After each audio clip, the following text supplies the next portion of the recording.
Well, according to the Associated Press, comparing policy proposals by the numbers, Donald Trump has offered only 7 detailed issues on his website, while Hillary Clinton has offered 38. The wonk title goes to Hillary. And here comes Ivanka. We have to take a little peek at this thing in Pennsylvania, eastern Pennsylvania. Here's Ivanka, the daughter of the candidate. Good evening, everyone. A few years ago, I read about a single mother facing homelessness whose child care arrangement failed her the morning of a final job interview. Out of options, she made the tragic choice to leave her young children in a hot car while she attempted to secure the job in order to better the life of her family. She returned to the parking lot following the interview to find her vehicle surrounded by the police.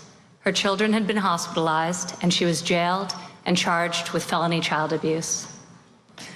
As I have traveled around the country with my father, stories about the hardships caused by our existing childcare system, one that is too expensive, too outdated, and too inaccessible, come up time and time again.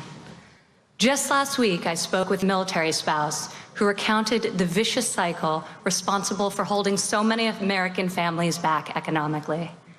She relayed to me the frustration I've heard all too often of not being able to work and bring home a second income because she can't afford quality and reliable childcare. Stories like these go straight to my heart, and they've steeled my belief that there has to be a better way. I have 3 young children myself, and I'm grateful daily for the means to pursue 2 of my dreams, being a mother and investing in a career that fulfills me. I recognize that far too few women can say the same for themselves, and that I am more fortunate than most. This must change. As a society, we need to create policies that champion all parents, enabling the American family to thrive. My dad agrees, and he's in a very unique position to do something about this problem and the numerous other problems facing tens of millions of parents and caregivers across our country. Today, childcare is the single greatest expense for many American families, even exceeding the cost of housing in much of the country. It's depleting the hard-earned savings of men and women across our nation, and it's at the root of wage inequality by disproportionately affecting women. The federal policies that are in place to benefit families were written more than 65 years ago to serve a primarily male workforce that no longer exists. Dual-income families were not the norm in 1949 when the current tax code provisions regarding families were established.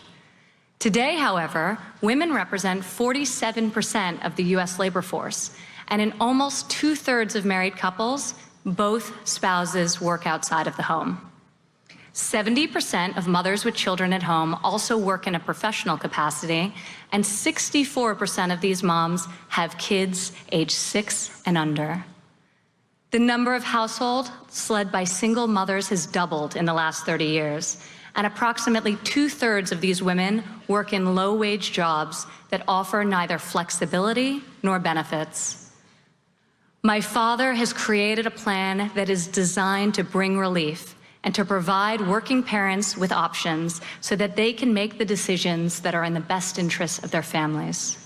Safe, affordable, high-quality childcare should not be the luxury of a fortunate few. Historically, this has not been an area that has received nearly as much attention in the policy world as it deserves. While there are systems in place for older children, hardly any intellectual energy has been devoted to addressing the needs of families with children from birth to 4 years old. In particular, little focus has been put on determining how best to alleviate the enormous financial burdens childcare places on low-income and middle-income families. At the same time, the United States is the only industrialized nation in the world that does not provide new mothers with paid maternity leave. My father's policy will give paid leave to mothers whose employers are among the almost 90% of U.S. businesses that currently do not offer this benefit. This is a reform that is of critical value and long overdue. My father's plan also recognizes and supports the many women who may not be mothers, but who are have left paying jobs to provide care for elderly dependents. This is another example of people who have been routinely ignored by federal policies. Having employed and empowered thousands of women at every level of his company throughout his entire career, my father understands the needs of the modern workforce and is offering a new and innovative solution where others have not. My father's plan also acknowledges the vital contribution of stay-at-home moms and parents, fathers and mothers, who will ensure that they too will receive these new tax benefits. Raising children full-time is one of the hardest jobs anyone can do, and it's essential that our policies recognize and honor that reality. As an employer, a mother, and a woman who works, both inside and outside the home, these are topics I consider of critical importance. The policy my father is about to outline is one that I am proud to have helped conceptualize, and ensuring its enactment will be one of my top priorities when he is elected come November.